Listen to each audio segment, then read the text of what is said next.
প্রথম সংস্কার জীবনের সংস্কার হওয়া উচিত যে আমরা মানুষ। মানুষ হিসাবে আমাদের আত্মপরিচয়। আমরা যে বস্তুবাদের ঊর্ধ্বে স্রষ্টার নামে স্রষ্টার আলোকে আমরা যে মানুষ, আমরা যে ভাষা, গোত্র, দেশ, রাষ্ট্র, লিঙ্গ, বর্ণ সবকিছুর ঊর্ধ্বে যে আমাদের মানব সত্তা, আমাদের জীবনের সত্য, আমি মানুষ, এই বোধ, এই সংজ্ঞাটুকু এখন দুনিয়াতে নাই।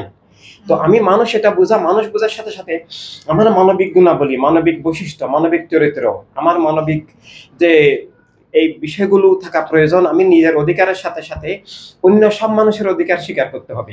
আমি অমানুষ ততক্ষণ পর্যন্ত যতক্ষণ আমি অন্যের অধিকার, যে অধিকার আল্লাহ রসুল সাল্লাল্লাহু আলাইহি সাল্লাম সব মানুষকে, শুধু এক ধর্মের নয়, সব ধর্মের সব মানুষকে আল্লাহ তাআলা যে স্বাধীনভাবে বলার মুখ দিয়েছেন, হৃদয় দিয়েছেন, ব্রেন দিয়েছেন, চিন্তা করার চোখ দিয়েছেন, দৃষ্টি দিয়েছেন, কিন্তু জীবনের অধিকার, স্বাধীনতা, আলো বাতাস মাটি পানি দিয়েছেন।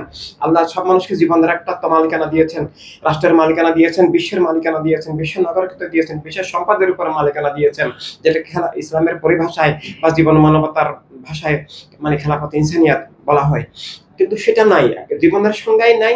এর হচ্ছে রাজনীতি। জীবন পরিচালনার পৃথিবীতে যে প্রাকৃতিক শক্তির পর প্রধান নীতি, সেটা আসলে রাজনীতি।